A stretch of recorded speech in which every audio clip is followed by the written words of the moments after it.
I watched our HOA president snap the lock on my sheep's steering wheel and climb inside, completely unaware she had just broken into a federal task force vehicle, or that every second of her mess-up was already uploading to secure servers. I'd lived in Riverside Glen Estates for 8 years. My driveway held 3 vehicles: my car, my wife's SUV, and the department-issued Jeep Wrangler assigned to me for joint state-federal operations. On weekends, it stayed covered under a weatherproof tarp, with a heavy steering lock, standard protocol for tactical vehicles in neighborhoods. Then came Linda Hartwell. She became HOA president 6 months ago and instantly turned into a walking violation machine. Trash cans out for 1 extra hour? Violation. Mailbox slightly faded? Violation. She even fined 3 families for unapproved vehicle storage. She had been staring at my Jeep for weeks. One Friday, I watched from my office window as Linda marched up my driveway with bolt cutters in one hand and a tow authorization form in the other. In 90 seconds, she cut through the steering lock. Then she crawled into the Jeep like she owned it, taking pictures, opening compartments, digging through the glove box. She called her husband. It's empty. No registration.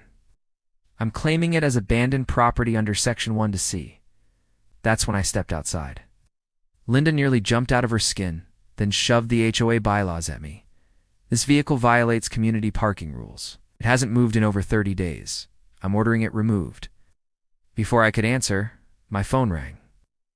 Lieutenant Harris, my task force supervisor. The Jeep's tamper alert had triggered. I put him on speaker. The moment Harris identified himself, Linda's face looked like it drained of color. He'd calmly explained that she had just committed tampering with law enforcement equipment, illegal search of a government vehicle, attempted theft of federal property. He also read the part of the HOA bylaws she never reached, section 4B, paragraph 3. Oh, that's... Law enforcement vehicles are exempt from all parking rules. 20 minutes later, Harris arrived with 2 federal agents. They documented the damage, took her statement, and handed her a citation.